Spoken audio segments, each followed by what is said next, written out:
And welcome back, everyone, to the next edition of the best opening ideas of a certain time period. It's been some time since I recorded the last one, and there have been quite a few developments over the last couple of months in opening theory. And in this video, I want to show you the ones which I like the most. And as you know, it took quite a long time to analyze all of this and to prepare the material. So I'd really appreciate it if you drop a comment down below and like the video. Those videos are the most fun for me, but also the most amount of work. So it's always nice to see you guys also appreciate it. So let's jump into the first opening idea. This was already 2 months ago. It was between Fabiano Caruana and Maxim Vasiliev in the Super Bad Chess Classic in Bucharest in Romania. And the game started out with 1c4, and Maxim Vasiliev, of course, a big Grünfeld player. So in general, this line right here is quite interesting for both players who tried to get the Grünfeld after 1c4, but also for players who are trying to avoid the Grünfeld with this type of move order. So after e4, if black were to go bishop g7 here, we would transpose to some sort of Kan Sicilian defense after d4, which is not really what Grünfeld players want. So Maxim, of course, went for e5. And now after knight f3, bishop g7, Fabi went for d4, e takes d4, knight takes d4. So we're kind of in a very similar type of position like in the Kan Sicilian. I should mention that d4 right here, I think, is the main move. And after e takes d4, queen takes d4, and there is some theory right here, if I'm not mistaken. I don't know if it's e5 here. Let me just check. How does this line go? It's d4, knight f6. Yeah, that's how it is. And then some d takes e5, knight takes e4. There's quite a lot of theory there. But Fabi played like this, bishop g7, d4, and to my knowledge, it always people were saying that this is just a very good Kan Sicilian for black, which is of course also the case because they didn't play d6 just yet, and they have some extra options, for example, to push c6 and d5 in one go, which in the Kan Sicilian black would be a tempo down because he already played d6. And here Fabi played the move bishop e3, which I think is quite interesting. What I just said with the saving of the tempo can be seen quite nicely here after bishop e2. Here black would play rook e8, f3 and c6, and then push d5 on the next move, for example, after castle d5, and black wouldn't have any problems at all. So Fabi played bishop e3, and now the point is, if black were to go rook e8 right here, which Maxim did not play, then white has the option to go bishop d3. I still think that rook e8 is probably the most practical decision for black, and then to just play this type of position. You can check this with a computer after queen d2, knight g4, and it will go to some very strange position like this, which I personally didn't like so much. I would prefer to go h3 here just to avoid knight g4, and after knight c6, short castle, knight d7. I think that black is fine here, but it is a playable game after all. For example, if taking here, I think this was kind of my main solution here. And after queen d2, after knight c5, there's b4 with some chances of an edge for white. So that's why it should be smart for black to start with a5, and then we just get a game, I think. There were some moves like rook d1, rook e1. At some moment, the bishop can drop back to c2, and maybe there's some small chances for objective advantage for white, but it should be okay for black for sure. But anyway, Maxim played c6, and now there's this very interesting idea, e5, trying to use the fact that black did not play rook e8 just yet. And knight e8 is of course forced, and now h4, this was Fabi's idea. And here already, Maxim, I think, did not play the best way. He played d6, but it is very logical. Bishop takes e5 is also quite natural, but here after h5, white gets very nice compensation. One line I checked was like this, d5, queen e2. I think it can be useful not to take on d5 right away, because then this knight from b8 could jump to c6 at some moment. So queen d2, knight f6, long castle, and one line which I checked was after knight g4. So take here, take on g6, and white has compensation, not more than that. One important move here was to play bishop b5, again stressing the fact that the knight should not develop to c6, and white can later on continue with f3 and g4, and some pressure along the h-file. d5 is probably objectively the best, but first of all, not an easy move to make, and second of all, it also continues there, because after cd, not c takes d5, which is the most natural move. Here after f4, black is under some pressure with h5 to come. but instead to take bishop takes e5 now, and only now after h5, because white should not really take on c6, it would only help black. h5, cd5, now knight f3, and here again black has to make the decision to take on c3. B takes c3, and now this type of position is fine for black objectively, but also for white, and white just keeps some long-term compensation. Often you just castle and say that anywhere in the h file there's not much to get. Later on there's ideas with c4 to just play in the center, and the position is objectively around balance there. But d6 was played by MVL, and now e6 is the whole point, sacrificing the pawn, but at the same time gaining time and also making this g6 pawn quite soft, because now whenever you take on g6, this pawn on g6 is going to be very difficult to protect. Now already MVL made another inaccuracy, which is knight f6, and now after taking bishop d3, e5, knight f3, Fabi already had a big advantage, which later on the game ended in a draw, but this was definitely a good opening outcome. After bishop f5, one more thing to say here, Fabi played knight h4, which I think is the most logical move by far, and after e4, bishop e2, queen e7, he still had some advantage, but it wasn't so clear. Instead, what was shocking that white can just take here and go bishop h6, and it turns out that black's king is, even though it looks like black has many defenders, like the queen is also coming, but objectively this is quite risky for black. This was the line I was checking here, queen d2, and just knight g5, planning to infiltrate on h7, and then long castle followed by rook h1 is coming. Also d6 is very weak, and black is in a lot of trouble here. So after h5, instead of knight f6, e5 is still the best, and here I think I had two options. Knight f3 was my main option, and gh I think was already kind of forced. Knight g5, knight f6, bishop d3, and generally it felt quite dangerous for black. My main line, I think black had to find some only moves here, continued like this. And we can even give up the bishop on e3, but now this knight on e4 will be quite beautiful because we win the pawn on d6, and later on probably also the bishop on the pawn on h5. Something like this was the line I was checking, and it looks like white keeps some advantage here. So I think that was the first opening idea. So let's head on to the next one. This was from a game Dai Changren, Chinese Grandmaster against Parham Maksudlu, and the idea was from the black side. So let's have a look. I think it was from the Sharjah Open. So d4, knight f6, c4, e6, knight f3, d5, knight c3, knight d7. So this very classical line of the Queen's Gambit with knight bd7, and here after bishop f4. There was one idea which Parham played. Of course, I have to say that there are many different moves for white. For example, bishop g5 is a big line. Also c takes d5 followed by bishop g5. But at least to me, it always felt like bishop f4 is the most concrete, and that's why it can also be kind of an unpleasant line to face with the black pieces. So d takes c4 is not really forced. There are also options like bishop b4. But it is by far the main move. And now after e3, black has a couple of different options, but Parham played a line which is still very rare and also very solid at the same time. The main lines are either knight d5 when we get some structure like this, which always feels a bit more pleasant for white just because of the space advantage. And later on, if black plays g6, there are ideas like h4 and h5 to attack on the king side. In general, white has also ideas to castle a queen side here, and white just has a nice space advantage. It's still playable for black, but I probably wouldn't go there. The established main line is b5, and after knight takes b5, some bishop b4 check, followed by knight d5, which there's nothing wrong with it, but it tends to be a little bit forcing. And the idea which Parham played is c5, which I'm actually quite surprised that it hasn't been played much more than that, because it's just a very solid move, and it just looks very healthy. There are two moves which I considered. The best move, bishop takes e4, is not always played actually.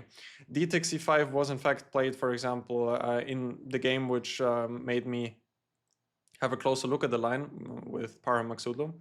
And now after bishop takes e5, bishop takes e4, a6, I don't really see the problem for black, because you will just get b5 and bishop b7, and it just looks like black is equalizing. Parham had another game against the German international master Tobias Köller. After short castle b5, then just bishop b7, short castle, and I would probably even pick black just because of the extra space on the queen side. In the game which I saw between Dai Changren and Maksudlu, it was knight e5, and here black had many options to equalize. Parham decided to keep the queens on the board, probably the easiest is to just take and go for an endgame like this if you're playing for equality. Again, with b5, bishop b7 to come, or even bishop d7, followed by rook c8 with no problems whatsoever for black. The most critical line after c5 is arguably bishop takes c4, and now again a6 is a very important move. There's not many games here, so not much theory at all. So a good line to try to catch your opponent, and black just gets a very healthy position. Now b5 already is, of course, the idea, and if, for example, white castles short, then b5, bishop b3, bishop b7, and I saw 2 games that went d5, but this is one idea which is also seen in the Semi-Slav sometimes. After c4, take, bishop c2, bishop b7. Knight g5 is nothing to be afraid of because you just have knight c5, and with those nice pawns on the queen side, black can definitely also stand better pretty soon. After b5, if bishop b2, also bishop b7, and black equalizes with no problems at all. So one line which I thought is the most logical and maybe also objectively the best is a4, which stops b5, but at the same time it also weakens this b4 square, which can later on definitely play a key role. So now knight b6 is an important move to remember because you're trying to prepare c takes d4, and if you would take cd4 right away, I guess it's also possible, but maybe white could think about taking with the queen, and now knight b6 is not as effective because the king is a bit weak on d8. So knight b6 right away. Bishop b3 was the only move I checked here. It's kind of the most natural to me at least. And after c takes d4, now e takes d4, we can nicely see that this b4 square is weakened also after move like, for example, queen d4. I guess here we could just take and put the bishop to b4, and just looks like black is quite comfortable.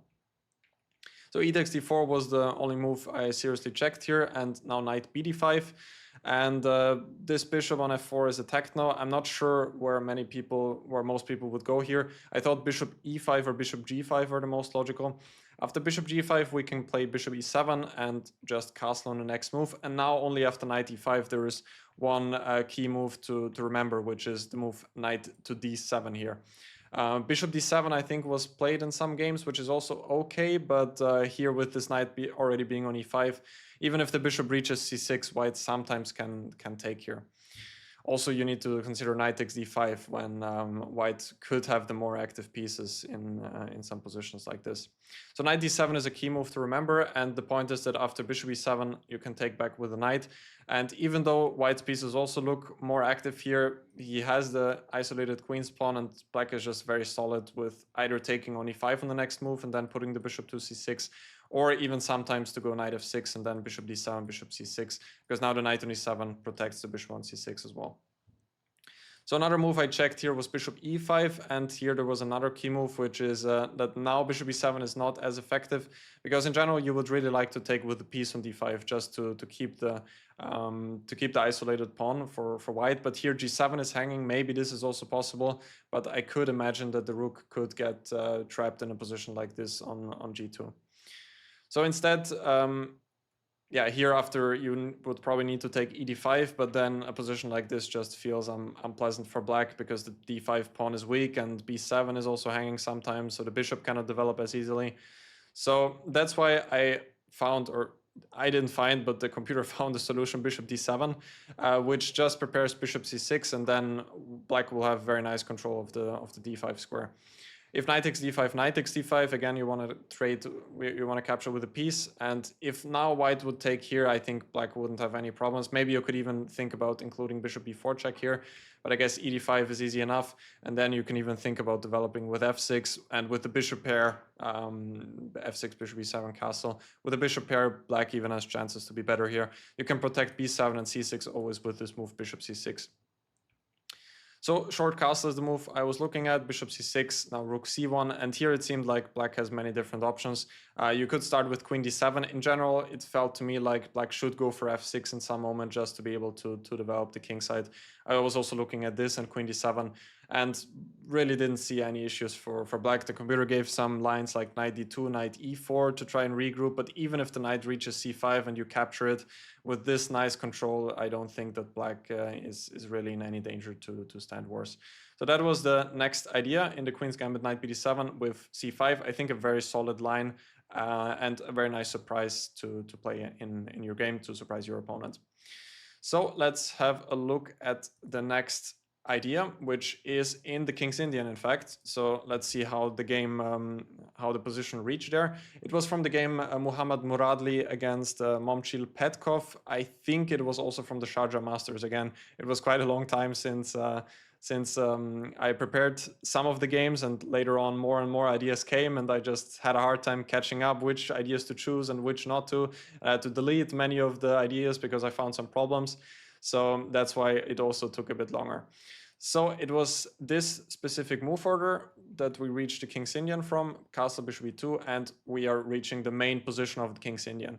And in this game, Petkov Momchil, quite a young and well, young, he's about my age, but very strong grandmaster from Bulgaria here, played the very interesting idea rook e8, which of course, black has many different moves here. Like recently, they started playing moves like h6 or b6. Just try and wait and see how white is developing.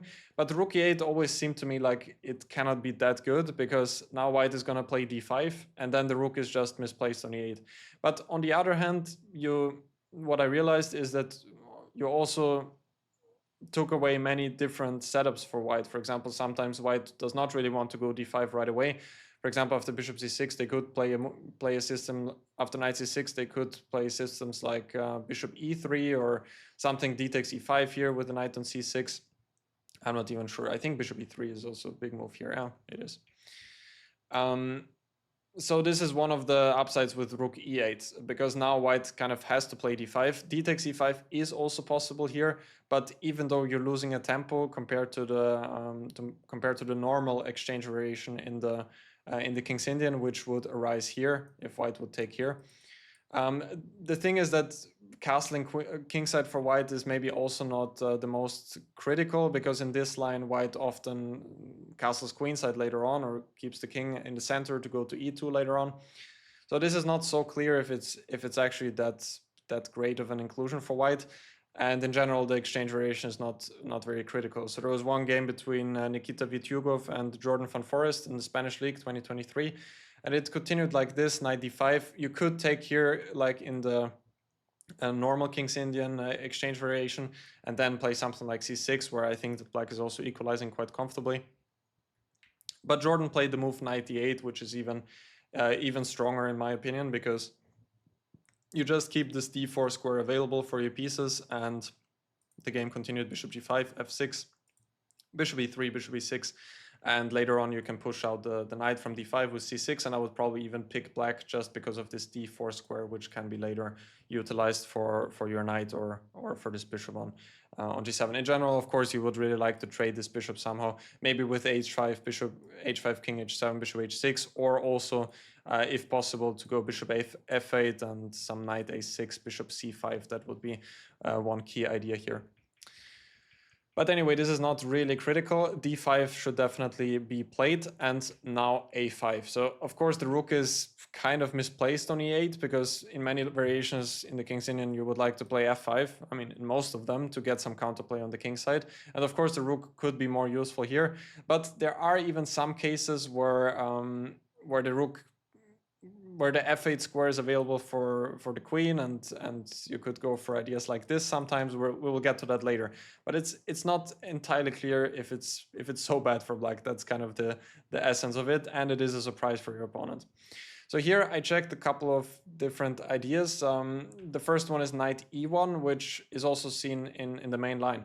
And one thing which I didn't even discuss yet is that in the main line the knight is on e7, and it's actually not so clear sometimes if it's so great there. Like if we look at this, knight c6, d5, knight e7, and now knight e1, of course, one of the big moves. Here the knight on e7, well, it can help with the attack, but also it doesn't reach the c5 square, which could be important to stop white from playing b4 and c5.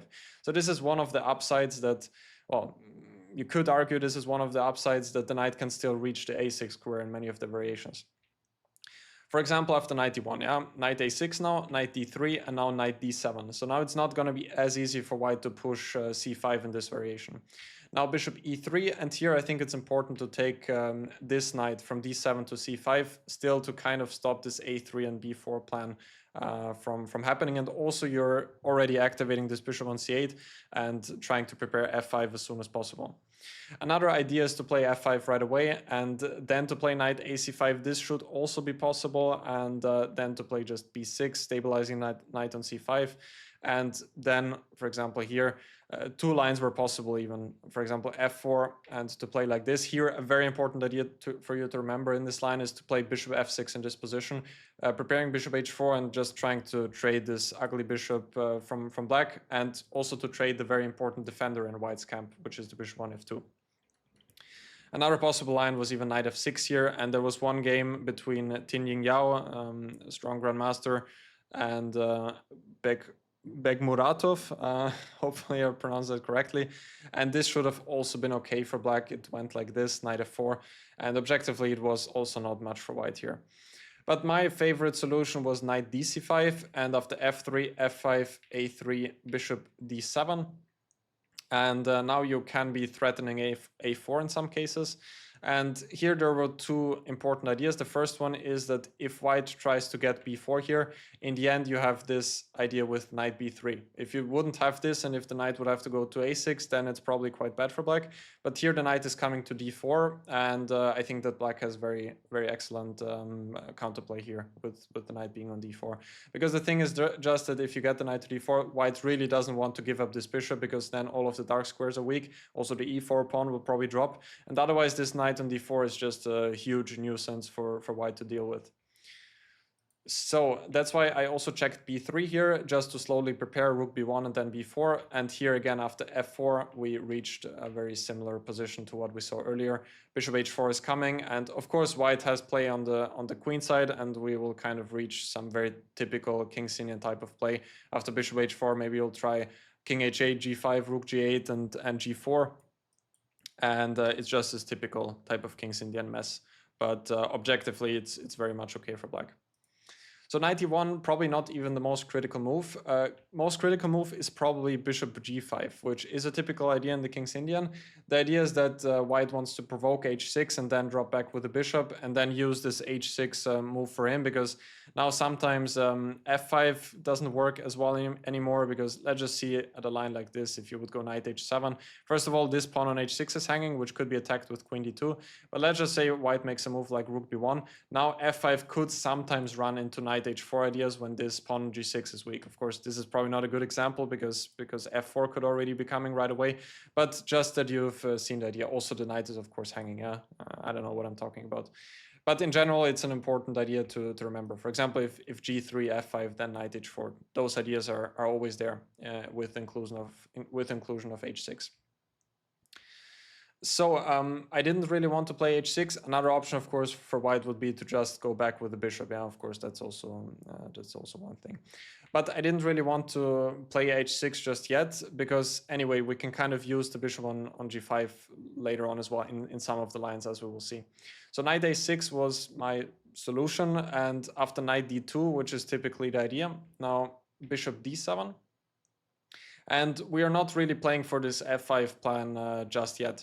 Knight c5 should not be played, because then the knight will just be kicked later on with a3 and b4. There was one game here, it went like this.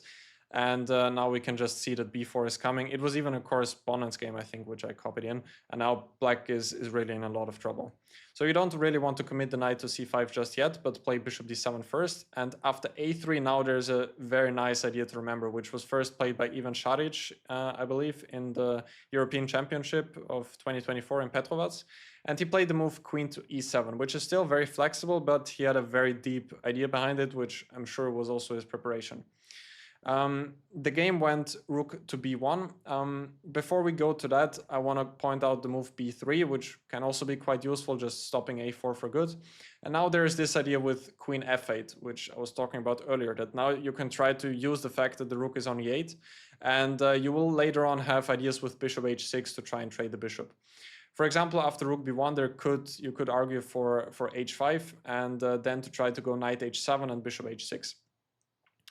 There's also another quite deep idea, which we're going to see in the Šarić game. Here it was rook b8. I will explain it in a minute. So the Šarić game went rook b1, and now rook e to b8, which when I saw it, when I checked it, I was really shocked, but later on it made a lot of sense. So it's just so untypical, because usually you really want to play on the king side with black, but rook b8 is actually a very nice prophylactic move against b4.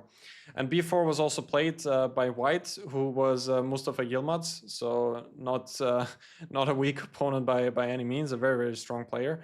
And here 8x b4, 8x b4, and c5 was now the idea of Ivan Šarić. So now we see that the rook on b8 is quite useful, because if white would take on c6, then after bc6 the pawn on b4 is already attacked, and black is going to have a lot of counterplay. If b5, both knight c7 or knight c5 are completely playable for black. So what happened in the game was b takes c5. I also want to point out that b5 is already quite bad because of knight b4, and it's not horrible for white, but black just has a very comfortable position here.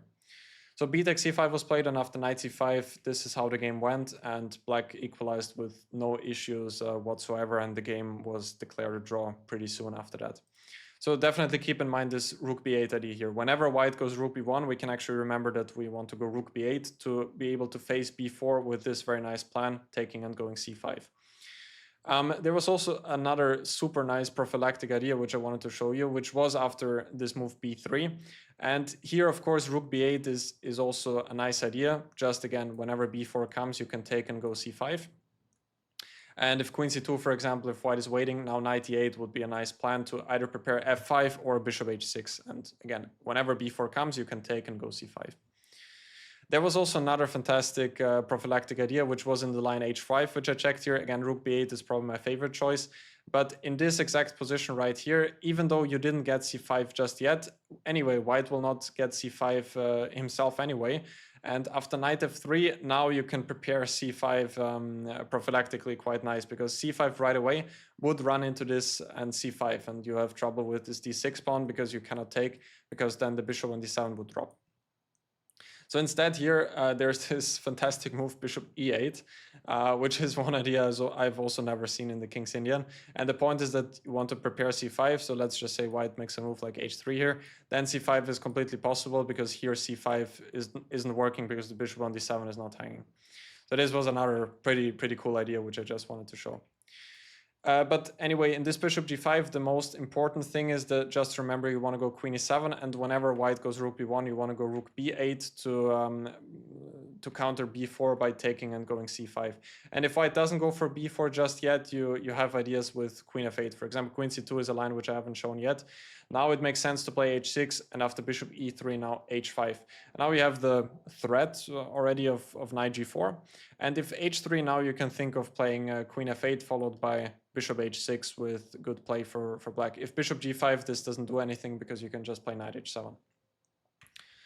And if bishop g5 here, also queen f8, just trying to prepare knight h7. And for example here, black has very good counterplay. So this is the most important thing about bishop g5 and knight e1. Now let's get to the game which I've seen and which kind of made me have a closer look at the line, which was bishop e3, and now we want to go knight g4. After bishop e3, white kind of has a positional threat with knight to d2. So for example, knight a6, knight d2 is something we would actually like to avoid here. So instead, we go knight g4, harassing the bishop on e3, and now there are two moves, bishop g5 or bishop d2. If bishop d2, we can go knight a6, h3, knight f6. And now after bishop e3, at least we gained knight a6 and h3 here, which can be quite useful for black, because h3 is not so clear if it's really necessary, but knight a6 is quite a useful move. And in this position after knight d2, it actually turns out that black has a couple of different moves. I like the most the move king h8 followed by knight g8 and either bishop h6 or f5 or even both. And there was even the idea to just go back with rook and then to go knight e8 followed by f5. And again, if f3, now bishop f6 with this idea of bishop g5 coming next. So bishop g5 was my main line, and now f6 is kind of forced. Bishop d2 back is the line I checked. I guess bishop h4 is also possible, and it's going to lead to kind of similar variations. I would be thinking of going knight a6 here, maybe also g5 followed by h5 is possible. I need to check this after the video a bit more. Bishop h4 I did not check, but anyway, as I mentioned in the beginning, you will have all of the PGN files in a Lichess study to review later on. So bishop d2 is my main move. And now after knight d7, the funny thing is that we actually transpose to a favorable line of the knight bd7 King's Indian. So if we don't go rook e8, but if we go knight bd7 on move 7. And usually white does not allow this line right here, and it's just, as I said, a favorable version right here. I think that the game which I saw continued with knight a6, which is also possible, but for some reason I liked the knight more on d7 because it could later on go to f6 as well. Here also a3 was my problem, and now b4 is already a big threat. Let's just say you go for f5 here. Now white could be thinking of going b4, and you cannot take here because the rook on a8 is hanging. So that's why I preferred knight d7, and now after knight e1, the knight has to go back to h6. Knight d3, f5, f3, and now there were again a couple of options. You could go b6 just to avoid c5 with quite typical play like this, and here it's probably best to play in the center, knight comes to d4. Or the option which I even liked more was to go knight f7, and here we again can see that the knight is maybe more useful on d7 than on a6 because it can later on go to f6 with very typical play in the King's Indian. White should probably go f4 at some moment, otherwise we can go f4 ourselves. But yeah, actually I was quite happy with what I checked here after rook e8. Honestly, I didn't really see the big problem here. I can say that objectively the most critical line is definitely bishop g5, but it's also the line which I think I've shown the most ideas there with. And the most important thing is just to remember this queen e7 rook b8 idea, which I think is just very nice prophylaxis against this b4 idea. So the next opening idea was played by Arjun Erigaisi against Hikaru Nakamura in the Norway chess tournament just less than 2 months ago. And this was in the classical Slav defense. Let's see how we got there. So here this move d takes e4. We're also going to see an idea after e6 here. So with this video, actually you will have quite a lot of ideas against the Slav defense. But here we will focus on this line which was played in the game. So knight c4, queen c7, knight b6 is another move for black right here. But this line is, of course, extremely theoretical, and after bishop f4, knight fd7, there are still thousands of games here and a lot of theory. And in general, black is intending to go g5 in the next move to force the trade on e5 and get rid of this annoying pin. So for example, if bishop g2, g5 is the main move, and a lot of theory is right here with, yeah, also many correspondence games, and black is objectively doing quite well. So h4 was the idea which was played by Arjun Erigaisi, which is extremely rare. This was only the 3rd game where it was played. Funnily enough, Shakhriyar Mamediyarov played it already a couple of years ago, and somehow it hasn't been noticed until yet. The idea is just to avoid g5, that's basically it, but in some cases you also have the idea to trade off the bishop on f5 with the move bishop h3. And there are a couple of different options for black, and all of them aren't bad for him. So it's not an idea which is like completely crushing on the spot, but it's just kind of to get an interesting game with not so much theory here. Let's start with long castle, which is a typical idea in this line. Now bishop h3 is the idea to trade the bishop, and now after f6 we do have a transposition to another line, and here queen c2 is probably the best for white. And in general, this king is probably going to f1, maybe later on to g2. One game continued. It was actually in the British League between two 2100 players. So it's funny that those top level ideas are then actually found by amateurs in many cases, and then people start to replicate it. I think that's always a cool thing. After bishop e4, king f1, king b8 was played, and here after a5, white actually had a pretty big advantage because black doesn't really get rid of this pin, and white can maybe develop with king g2, maybe also a6 at some moment, or ideas like queen b3 to harass the bishop, and objectively it was already a big advantage. Better would be knight c5, and here it's probably best to just take, or bishop e3, and then king f1, and a position like this I would actually be quite happy to play with, because this pawn on e5 is just a long-term weakness. So instead of long castle right here after h4, I also checked the move bishop e6, which is another way to get rid of the pressure. This was also played in Mamedyarov's game, and he continued with knight e5, and also here bishop h3. I think there are other options as well, but I generally really like the way he played the game. This is not an advantage for white, but it's definitely an interesting position. And bishop d6 actually allowed Mamjarov to castle queenside here, which of course, judging by his playing style, of course he went for it. And after castle knight e4, he definitely had a nice initiative, and later on managed to win quite a beautiful game. So let's focus now on the move rook d8, which is the top choice by my engines. And the threat is knight b6 in some cases with a discovered attack. And here, my idea was actually to invite this knight b6 jump, which I think might also be what Arjun had in mind for the game. Just to go bishop g2. If you would move the queen, then you really lose a lot of time, and rook d8 is anyway quite useful, and a position like this is probably nothing special because rook d8 is already extra for black. So bishop g2 was my idea, and now if black enters these lines with knight b6, I would be sort of happy there. But the problem can be to go just f6 with black, and now you kind of have to go queen c1, and a position like this is probably just equal. So I think this would be the best way for black to continue, but of course it's not very easy to rook d8 and then after bishop g2 not to continue with your plan knight b6, but instead to just go f6. I also think that rook d8 is kind of an idea to not allow this bishop h3 idea, because then those knight b6 jumps could actually work much better.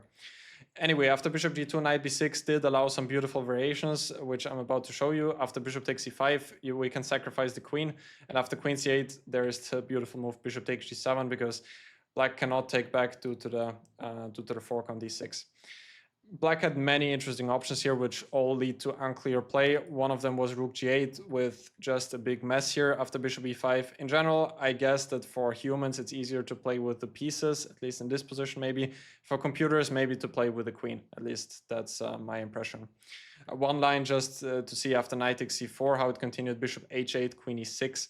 Long castle, short castle f6 was kind of the only move to try and trap the bishop. And here we just saw some complete mess which happened, but the resulting position is quite funny. Also here the move b3, which wins back the piece, because if the knight moves, then there's going to be knight d6 with the fork. And I thought, at least practically speaking, it's interesting. I guess that everything can happen, but with those pawns on the king side, maybe it could be easier to play for white. But I guess that practice will show.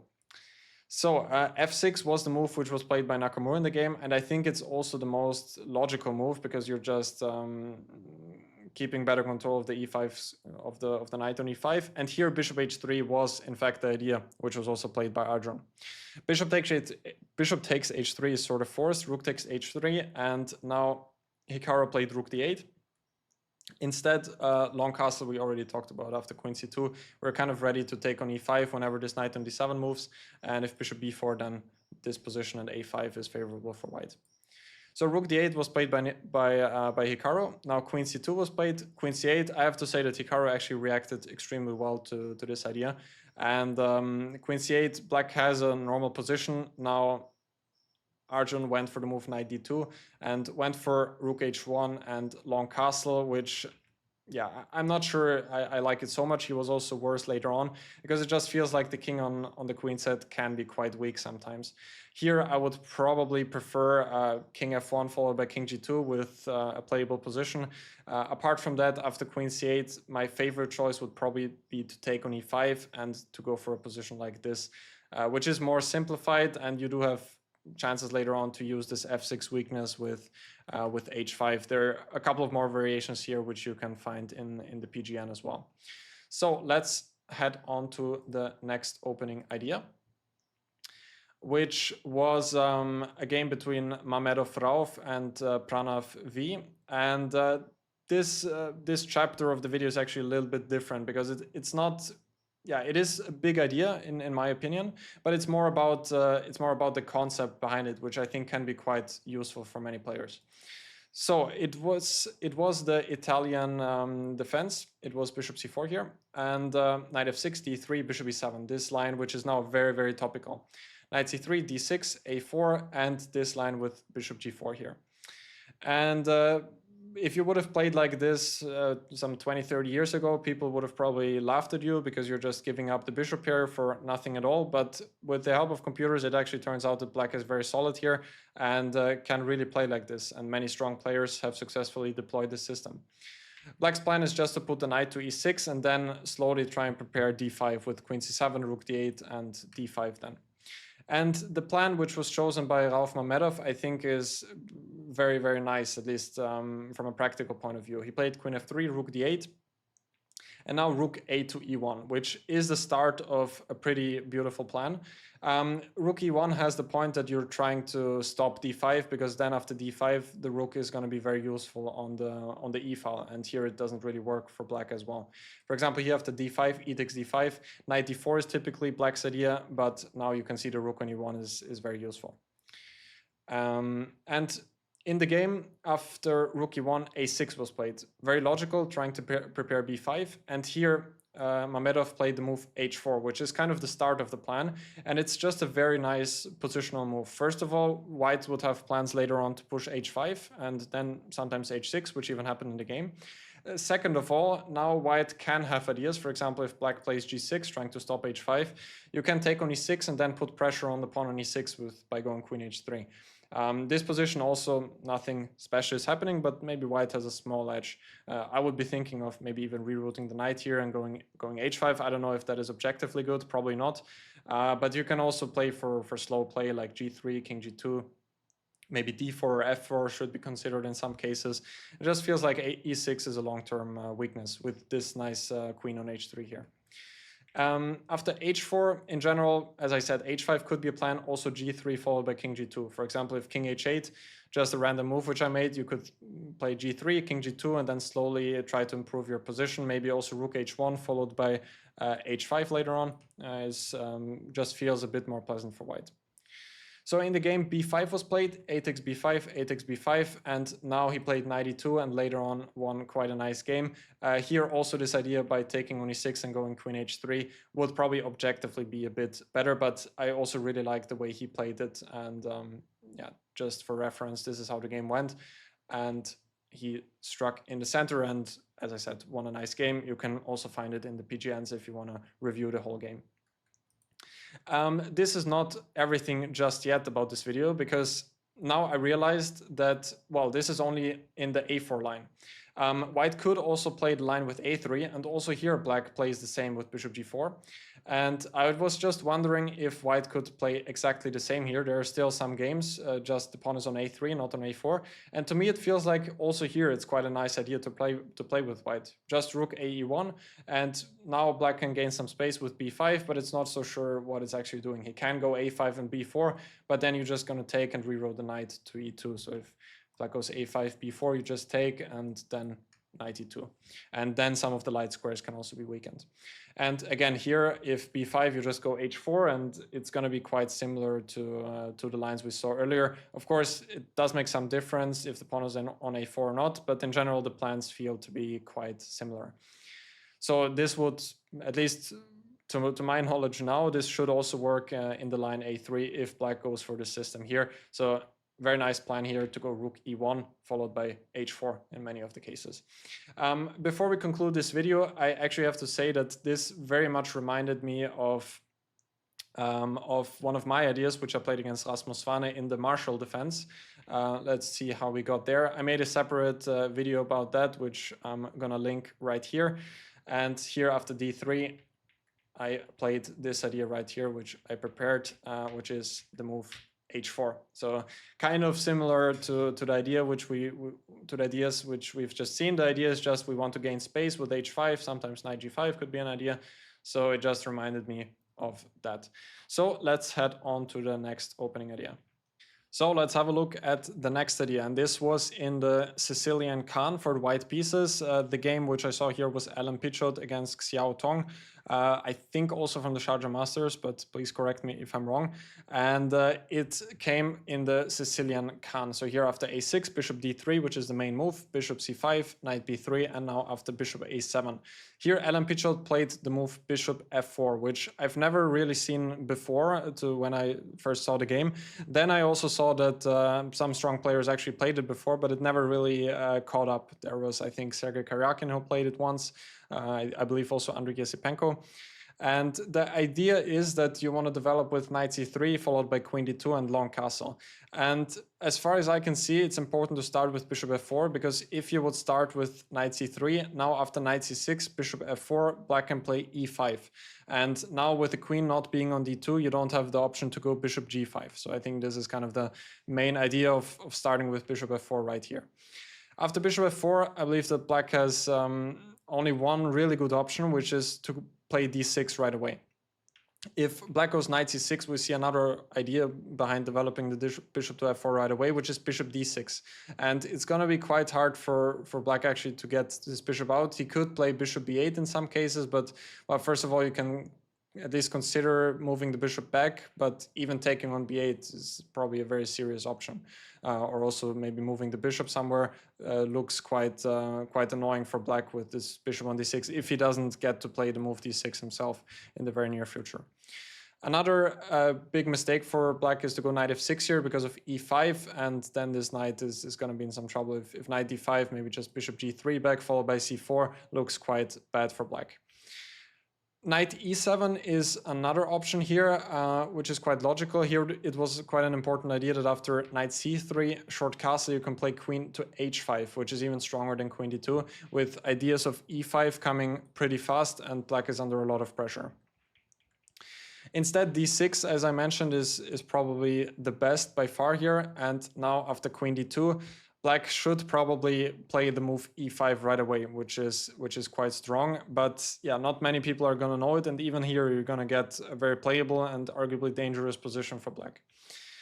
After other moves like knight c6, for example, now we can see after knight c3, e5, bishop g5 we have. This is what I said in the start. That's why it's important to have the queen on d2 as early as possible. And here after knight e7 is going to transpose to another line, which we're going to see in a moment. So let's start with the most critical move, e5, which was actually not played in Alan Picho's game as well. And here there are a couple of options. Bishop e3 is possible, but here I think it's the easiest for black to play with just knight e7 castle, maybe also knight f6 castle. And this is anyway the type of position which black is usually quite happy to get in the Sicilian Kan. Another option is bishop g3. Here there was one game between Donchenko and Manafov-Vuger, which I saw live in the European Championship this year. And black actually, I think he probably must have known the line because he found so many important moves. h5 important, h3, rook h6 important, knight c3, rook g6 important. Now white had to make an important move, which is bishop f1, and later on black was much better in this type of position, and I didn't really like it. Like black gets bishop e6, and the king can be attacked on the queen side, and it's not clear what white is actually getting on the king side right here. So after h5, there was one correspondence game which went f3, h4, bishop f2, but I was also not entirely sure. Here it looks like some strange Najdorf defense with English attack with h5 and h4. It's definitely playable, but I was also not entirely convinced here with white. So I thought that bishop g5 is probably the best try, and if black goes f6 now you can go bishop e3 back, and at least black does not have the option to put the knight to f6, and in a position like this also f6 can be a weakness. For example here after queen c7, f4, and white has some chances to play on the king side here. It's not all that terrible for black, but I would say maybe it's easier to play for white.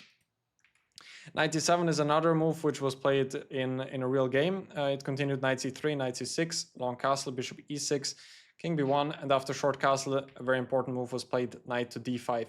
And the game was actually quite instructive. This is how it went. F takes e3, very strong. Knight b8, g4 was a very good move.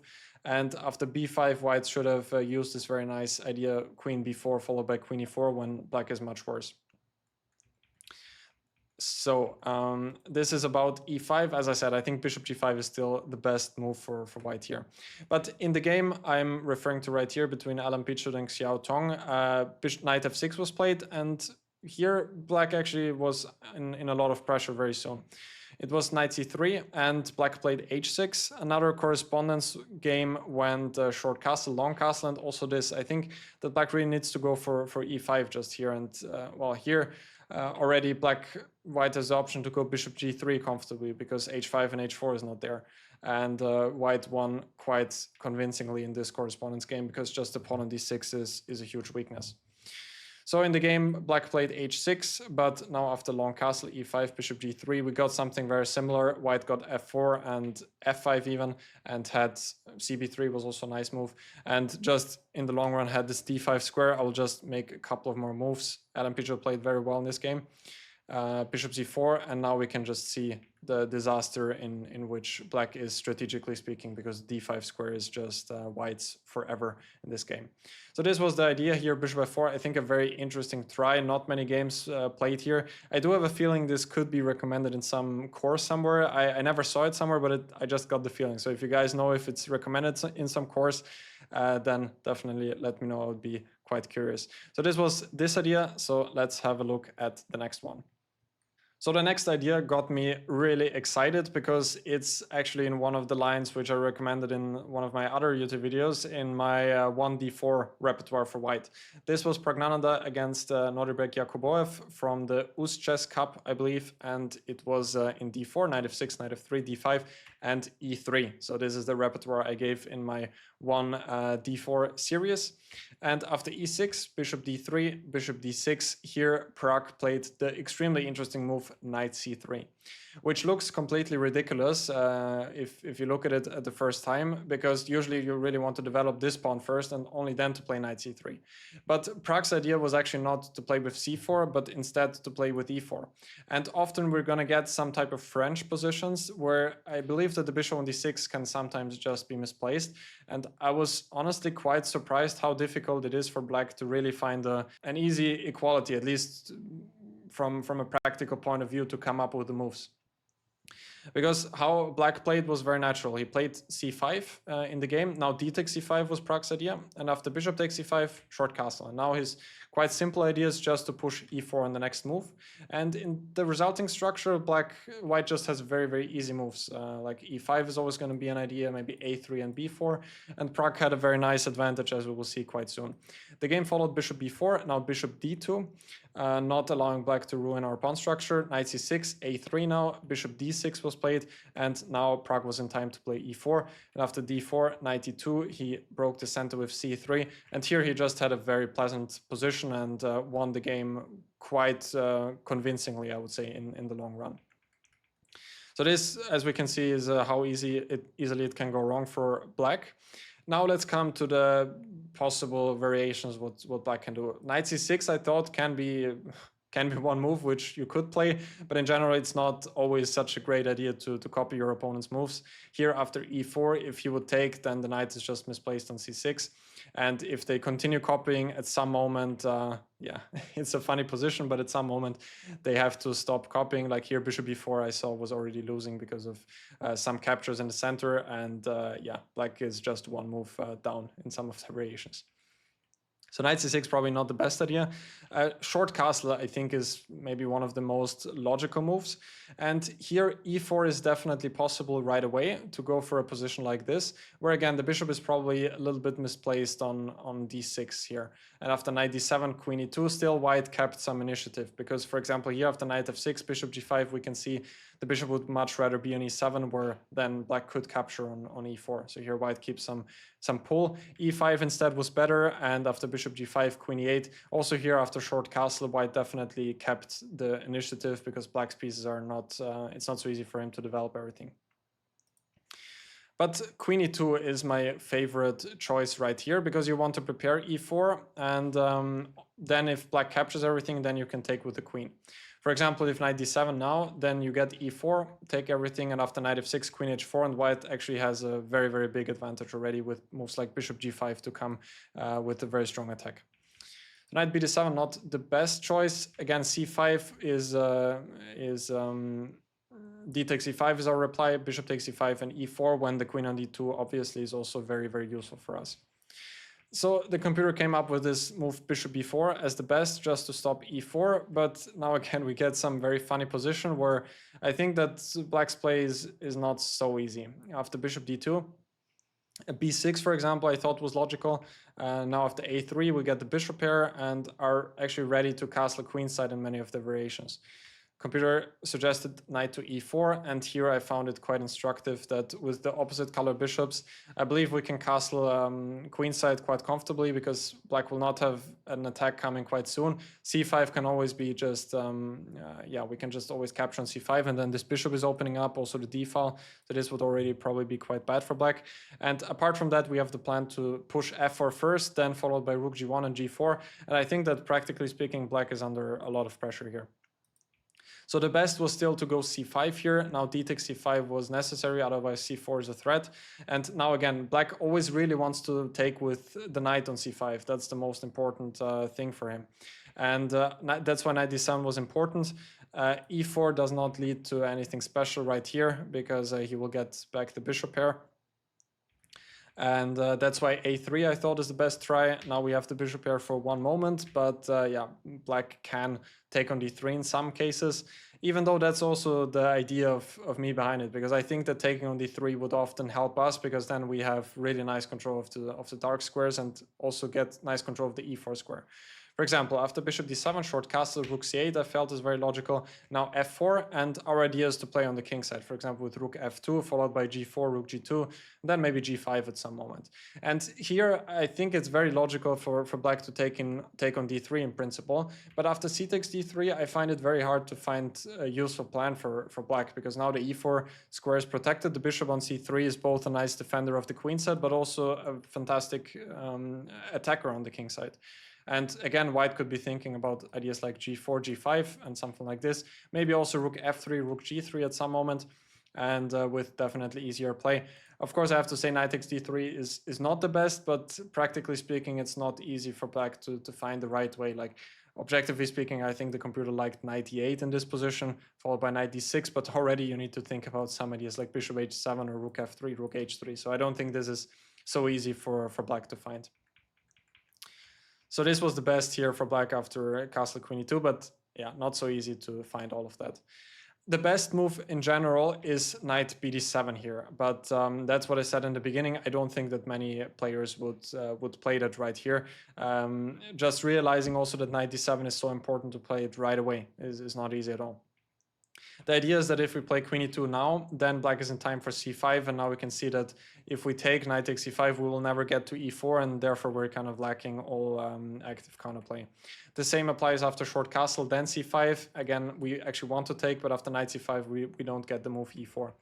So that's why e4 is probably best here, but after take everything. Now the position is around balanced. Still, black needs to decide that knight f6 is not a good move here, because again, we get a very favorable version of the French. There was one game which I copied from Niels Grondelius, and just to see how it went, white had a very nice initiative here with ideas like g4 and g5 to come. Also, black will have a hard time developing this bishop on c8 with black being under a lot of pressure. So better was just to castle short here, and yeah, then we reached the same line like we saw earlier with queen e2, where still white maybe kept some small edge. Apart from that, I think that the computer wanted to play c5. This was kind of really the best for equality. Also not so easy to figure it out. Now, short castle, and we have an equal game with still lots of pieces on the board and possibilities to play for the win. But I really have to stress the fact that I don't think that knight d7 is a move which your opponent is going to play if they haven't prepared it yet, because also in the game Pragg against Yakuboev, we can see here Yakuboev is a very, very strong player, about 2670, and he also didn't play the move knight bd7 in the game. So that was this idea. I think a very nice practical choice to add to your repertoire, or to my 1d4 repertoire, which I published. And yeah, I think a very nice try to implement in your repertoire. So let's have a look at the next idea. So the next opening idea, I was actually not so sure if I should include it, but at the end I decided to do it because it's just kind of a fun line, and I think it can be useful for some blitz games. It's definitely a good line to try and blitz. The game which I saw was Vokidov against Maurizi. There was also another game which I saw, which was Mahel Boyer, also a French grandmaster. I believe that they were talking about the line together. And yeah, there is some practical value behind it, as we will see. So it's the Philidor defense with d6. We'll only focus on d4 and this position right here. And here's this move g6, which is nothing new yet. There are hundreds of games here, but on the top level, it's not played so often nowadays. Shakhriyar Mamedyarov played it a couple of times a few years back, but yeah, it's not a common guest in the top level for sure. And Black's plan is just to develop with bishop g7, short castle, then put pressure on e4, and later on also play on the queen side with a6 and b5.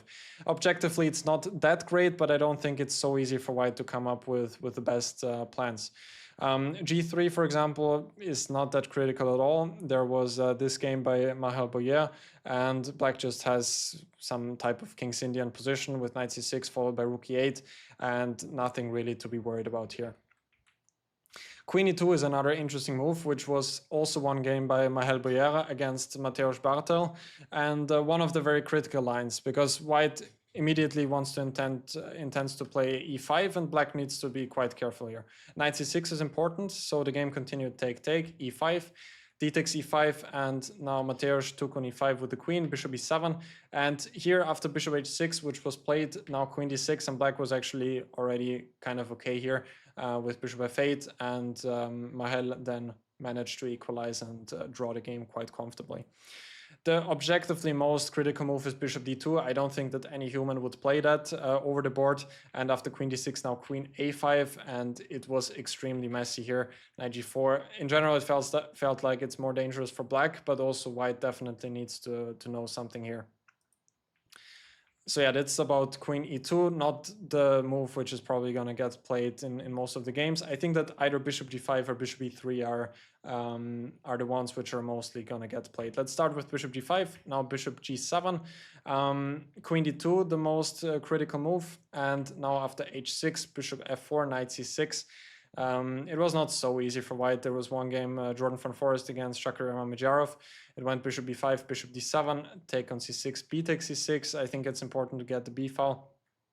And in general, it's an important idea to play against this bishop and to trade it at some moment. And here, yeah, later on, Shak managed to win a nice game. He did not, in fact, actually go for g5, but it would have been a better choice to go for this. So that's about bishop g5. Yeah, in general, you will have this tempo with h6, and then you just try to get the bishop later on. Bishop e3, I think, is probably the most critical move. Now the idea is knight g4, try to get the tempo on the bishop, bishop f4. And the thing is, the knight is also not that perfect on g4, and later on it can get kicked out. For example, the line which the computer likes the most on higher depth was h3, knight e5, queen d2, knight c6. But I was not so sure about something like this because, well, first of all, it's not an easy decision to make this because you're kind of thinking about all sorts of discoveries, but it just doesn't work here. But also a position like this, I'm not sure if it's that convincing for white because at some moment you could take on d5 and play just for the dark squares, like with queen f6, for example. So this was not so clear. Queen d2 was another possibility, knight c6, and the Maurizi game actually went bishop b5, bishop d7, bishop c6, bc6, and after long castle, black should have played short castle, and it's actually already better here. In the game it was rook b8. So here white actually made quite a lot of reasonable moves, but this was not the best way to play it with bishop b5. Instead, knight takes c6 would be better, and bc6, h3, knight e5, and something like this I think is the best which white can get. I think someone played g5 here, which is just a bit too weakening. Instead, you should play some slow queen f6 or something, I believe. I didn't check it much further here. Yeah, so this was probably the critical line to play bishop e3, knight g4. But still, white has to find quite a couple of moves, and it's not so clear like here. Maybe you could also consider castling. This could look like like a playable option, followed by rook b8, rook e8, and there's definitely a lot of play left here. So as I said, I think a very interesting blitz weapon.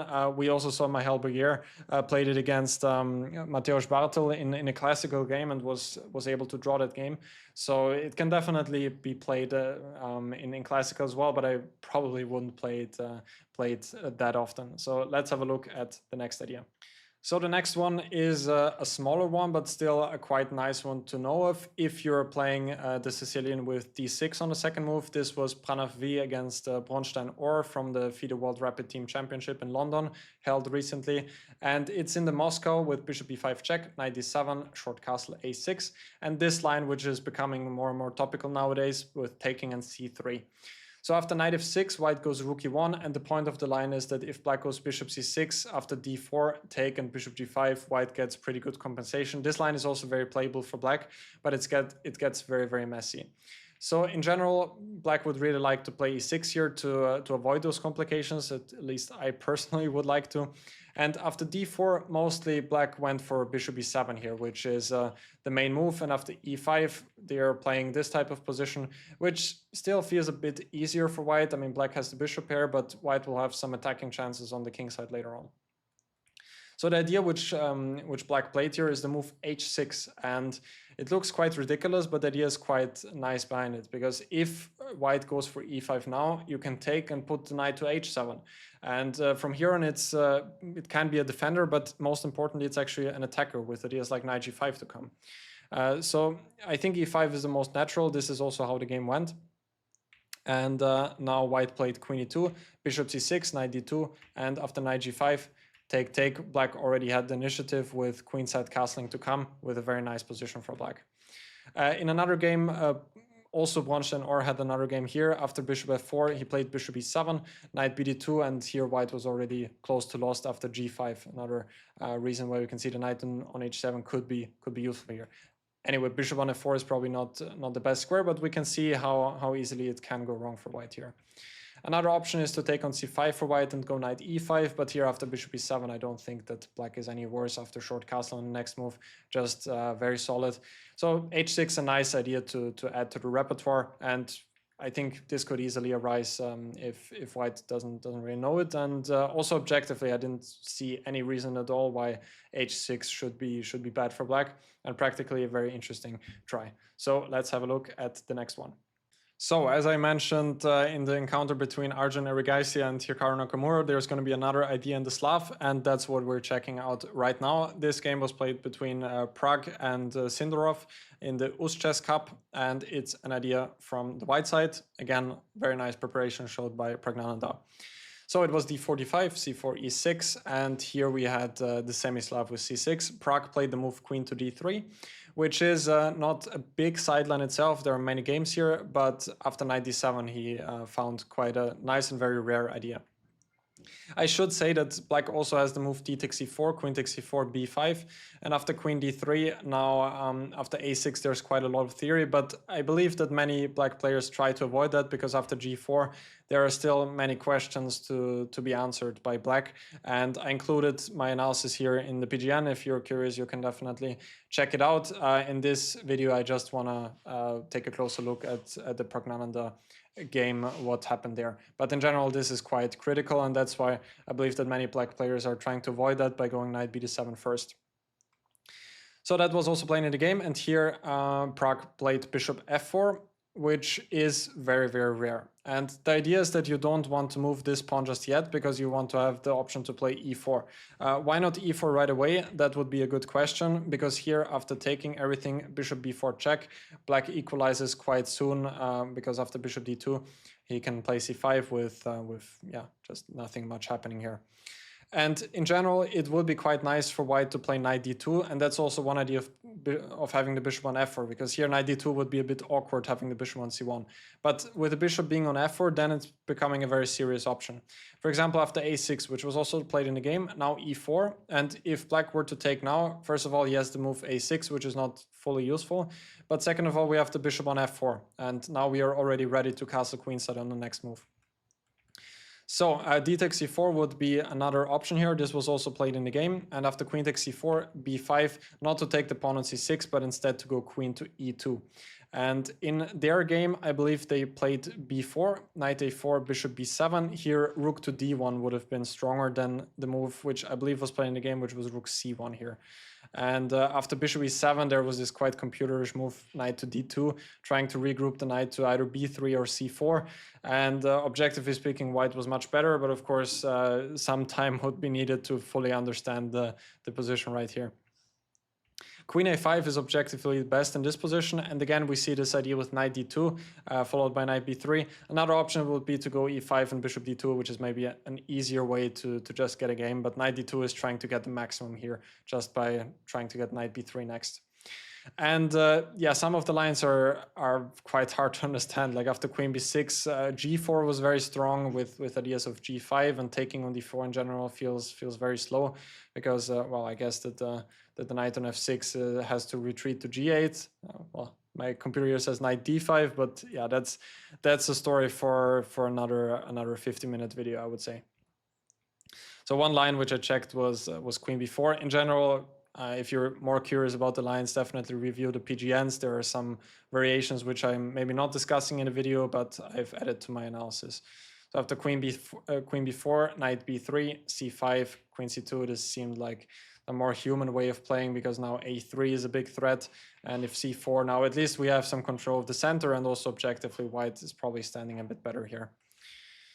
There was also some insane line which I saw here after long castle, c5, d5, e5, and now the only move for white not to be worse, but to be, I don't know, to have a fighting position was the move g4. But when I saw this, I kind of concluded that I don't want to play long castle because this is just a bit too much for me. The point, as far as I understood, was that you want to play bishop g3, but having the pawn on g4, and if e takes f4, now it's just a full mess with either e5 or g5. But yeah, as I said, this is just a bit too much for me. So yeah, this was the line here after queen e2. I think that was the most important things I wanted to say. As I said before, I believe was played in their encounter, but here already white has good chances to fight for a big advantage.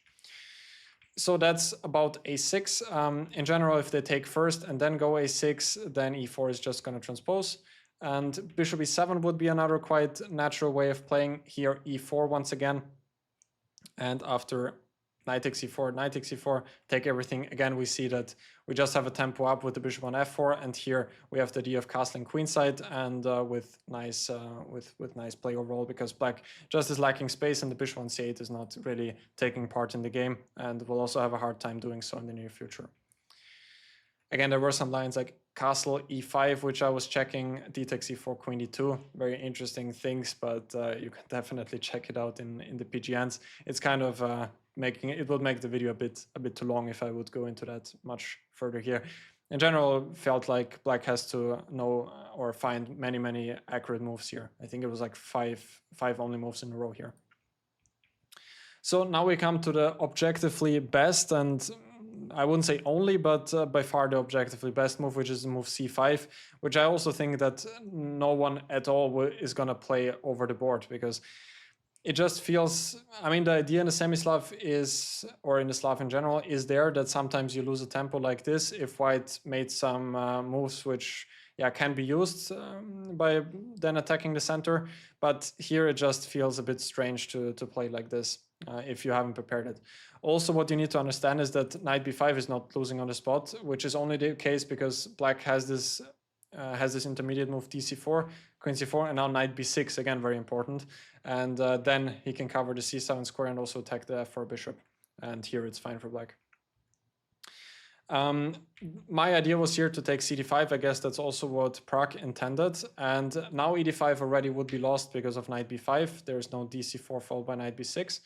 So black would have to go knight takes d5. Here there were a couple of options like g3 is possible, bishop g5 is possible. But the move I like the most is knight takes d5, e takes d5, and now b3.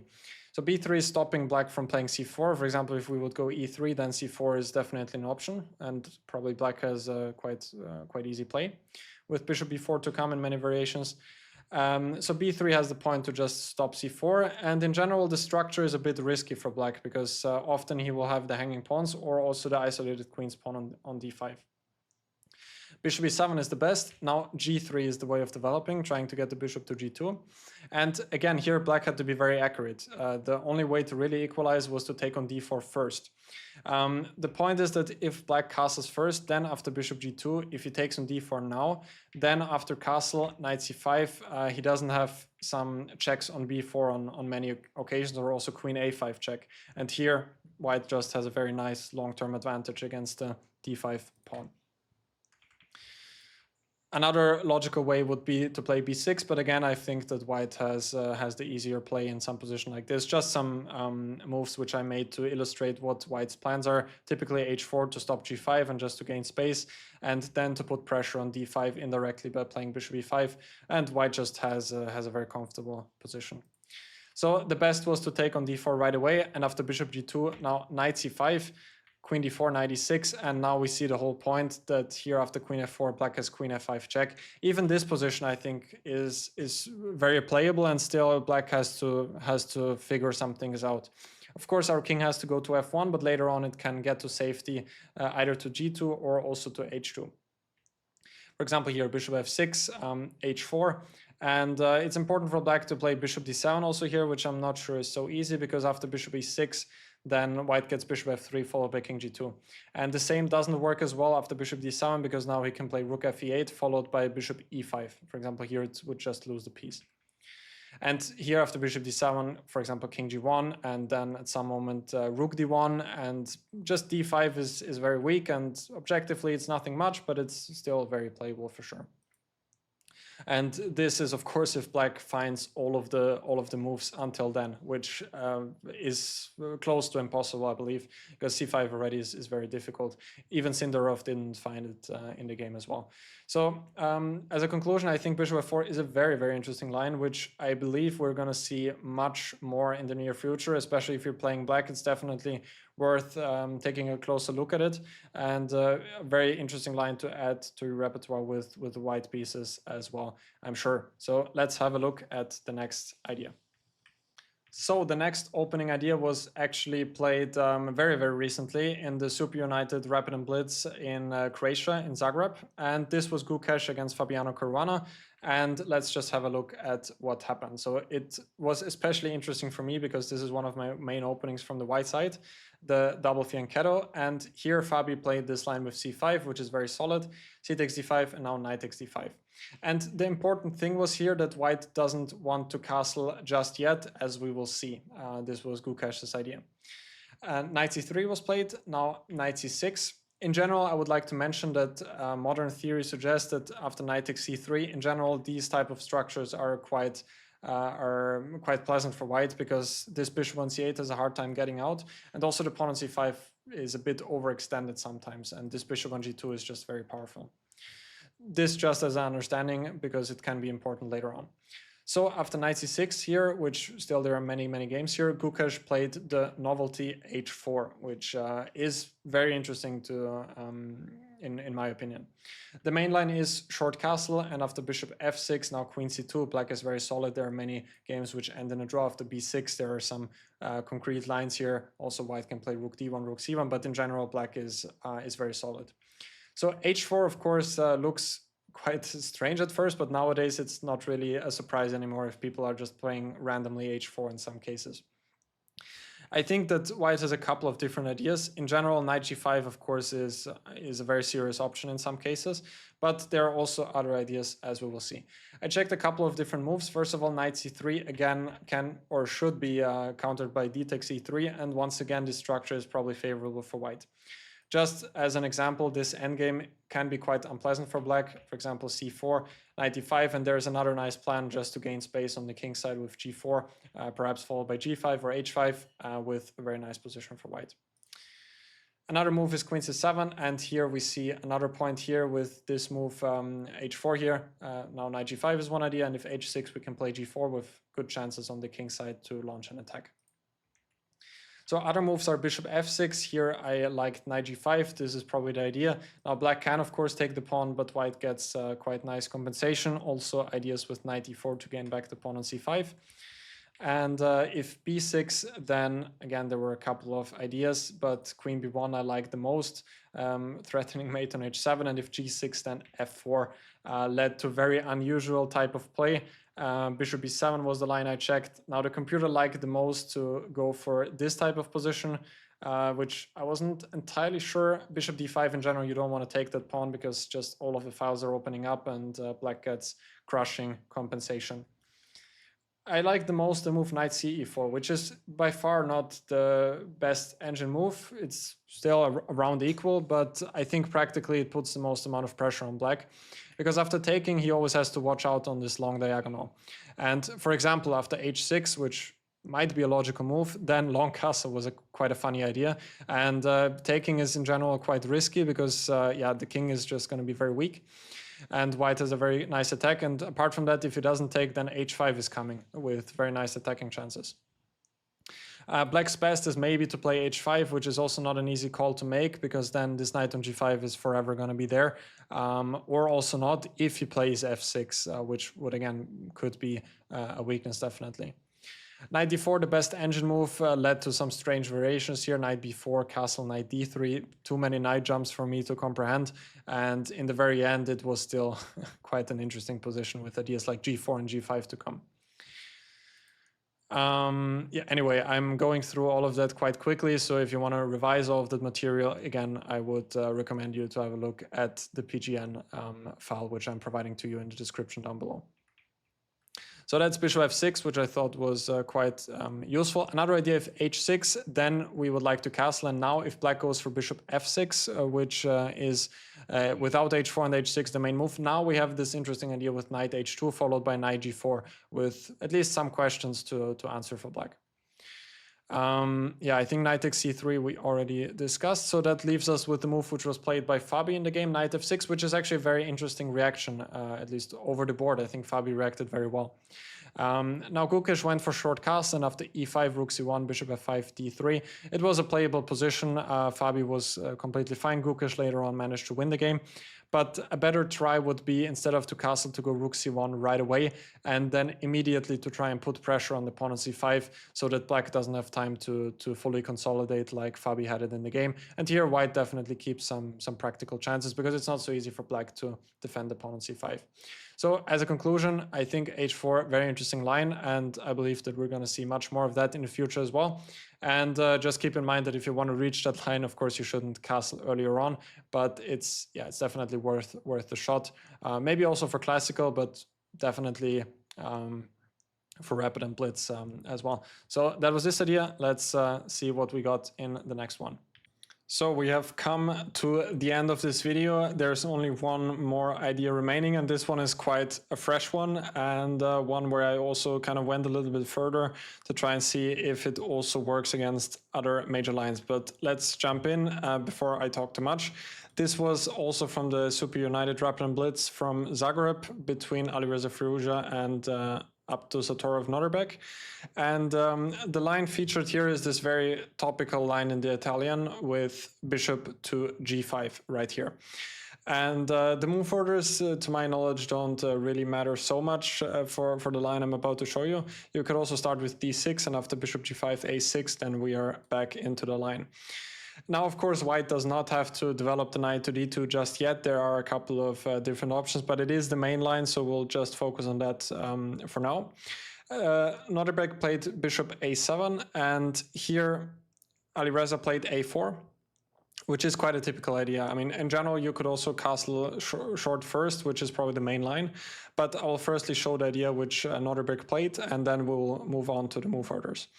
So in the game, a4 was played, short castle, and now the move h3, which is quite typical. I didn't see it in this exact position before. There are not so many games. Typically white castles first, and h3 also does have some drawbacks sometimes that, for example, the g3 square is then sometimes weakened, and if the bishop goes back to g3, you cannot take hg anymore if the knight wants to capture it. But of course, it also does make the h2 square available for the bishop. Also, you're not yet deciding with your king yet. I mean, sometimes it stays on e1, sometimes even white has some ideas with g4. So yeah, it is a very flexible move. And here Norderberg played this move king h8, which at first was also very interesting for me, because there are sometimes ideas to play king h8 to kind of prepare h6 and g5 with rook g8. So sometimes then you play h6, and if bishop h4, then you play rook g8, then g5, so that no piece sacrifices work. This is in fact not really the idea here, because anyway, rook g8 is not going to be possible because f7 is always hanging. But it could sometimes also be an idea. For example, you could prepare it with queen e7. But the main idea behind it is actually a little bit different. In the game, Alireza played bishop h4, which is a bit mysterious to me, since usually anyway you would wait for h6. But now Norderberg's idea worked especially well, because he played the move knight to e7. And the idea itself is not really new. I mean, sometimes you see those regroupings and often allowing white to take on f6, which did in fact happen in the game. But that's also why king h8 is such a nice preparatory move, because now if white takes on f6, the king is obviously very good, very well placed on the h8 square. And here already black is doing quite well, because f5 is coming quite fast. Also some ideas with rook g8, and the white king is not going to be very safe now if the castle short. For example, f5 might work, even though you need to watch out for knight g5.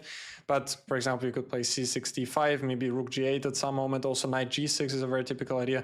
I would probably go for knight g6 here, followed by some ideas like knight f4 or f5. That does look very reasonable. In the game, d4 was played, and I think that Norderberg had quite a decent position, and later on the game then ended in a draw. But the thing which I wanted to then now discuss was that if white castles here, so if we have a look at kind of the main lines here. For example, if they don't play a4 here, but if they castle. And now after castle, a4 is by far the main move. And here I was just curious if we can make this idea with king h8 work as well. And to me, it does seem like it's quite an interesting line, which is not really played as much yet. I mean, I can show you how many games are in my database. Here it's just 2 games. So this is definitely an interesting idea. And once again, we are preparing knight e7. Let's just see also why it's important not to include h6. Because if we go for the same idea here with the move h6 included, then the pawn on h6 is going to be a big weakness, because queen h5 is coming and h6 is going to be hanging. So that's why it's also important not to play h6. So king h8 with the idea to prepare knight e7, and I think that it kind of works against basically anything. Like if white goes b4 now, which is the typical move, now knight e7 was my idea how I wanted to play it. And if again white takes on f6, I think this is not really what they want to get, because now the king is placed very well on h8, and for example d4 knight g6. And yeah, all of a sudden f5 could be coming, or at some moment knight f4 followed by rook g8, with what it seems to me like quite nice active play for black. Also the computer agrees here. A better choice for white would be queen b3, and this is probably the best move by far. b5 was played between Duda and Krishuk, and after knight g6, take d4 h6, bishop e3, knight g4. Krishuk had a very nice, a very good position, and later on managed to win the game. Now that I'm seeing, it was actually also in Zagreb in the same tournament just 4 years prior. So the best try is probably queen b3, and here after queen e8, again, taking is probably not a good idea. So d4 probably the best, and after knight g6, I didn't really see something which was like fully convincing for white. I have to say it's probably not the best objective system against this bishop g5 line, but it's a good way to try and surprise your opponent and not having to go for this h6 and g5 stuff, which is the typical way of playing the line. But here it gets very double-edged, and to me at least those positions are very difficult to understand from not only the black side but in general. And here you don't have this weakening on the king side, and the position feels a bit more normal, I would argue. So d4, knight g6, again, taking is not really effective in any of those variations. So b5 I thought was quite logical, and now knight g4 was quite an interesting idea and very important idea as well, because we see that the bishop on g5 doesn't really have many squares, and after h3 now f6. And this trade would be in black's favor, because now the FL opens and the dark square bishop on a7 is quite powerful. If knight g5, I guess that h6 here is quite important. I think I still had a look at this. And then we can capture on g4. And if knight f7, I think that this knight would probably get trapped at some moment. So bishop e3 was how my line continued, take, and already with this bishop being gone in the white camp, I mean, it feels very solid for black. There was one nice strategical plan here, which is rook b8, prophylactically preparing to take on b5, since if you would take right away here, this pin could be a little bit annoying to face here. So that's why rook b8, and now you're getting ready to take, and then go bishop b6 with normal position for black. So the best is probably to go bishop e3 here. There have been a couple of tries. h3 I thought was logical, but here already white is in a lot of trouble after knight h5, followed by knight f4, f5. So I thought bishop e3. I mean, I didn't think, but the computer thought it was a reasonable move. And now the point is that knight g4 does not work yet because of knight to g5, which I had to figure out.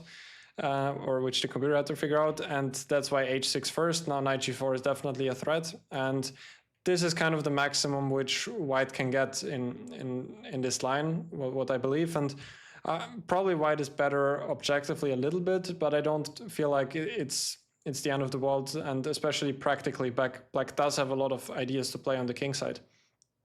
Already there was quite a nice trap here that the move rook 81, which I thought was quite logical, runs into b5, and white is in a lot of trouble here, because after taking, the big bishop has to go back, and now knight f4, and all of a sudden all of black's pieces are coming into the game with tempo, and black is much better. So a better way was either to go rook fe1 or rook fd1, and then I just had queen e7 followed by rook a8.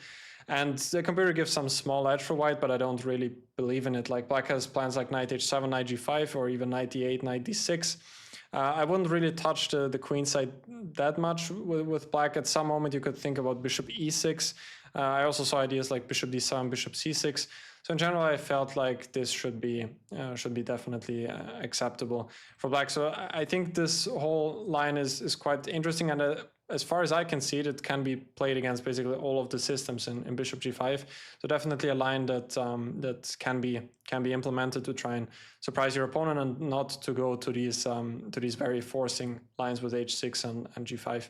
So anyway, guys, that was it for this edition of the best opening ideas. I hope you enjoyed it. If you did, don't forget to leave a like and subscribe to the channel. I just want to say again that why it took a bit longer, because how it works, this selection process of the games, is that I see those games, then often I spend a lot of time analyzing the ideas, but then after often hours of analyzing them, in the very end I find some small issue or even big issue, and then I have to kind of throw away the whole idea, because I'm not comfortable sharing it then if I find some of those issues. So that's why it took a bit longer, but I hope the waiting has been worth it for you guys. And definitely let me know if you have any suggestions for future videos, especially with this format. And apart from that, thank you for watching. You can check out my website, felixbober.com, visit my socials on Instagram and Twitter. And apart from that, thank you for watching, and I'll see you in the upcoming videos.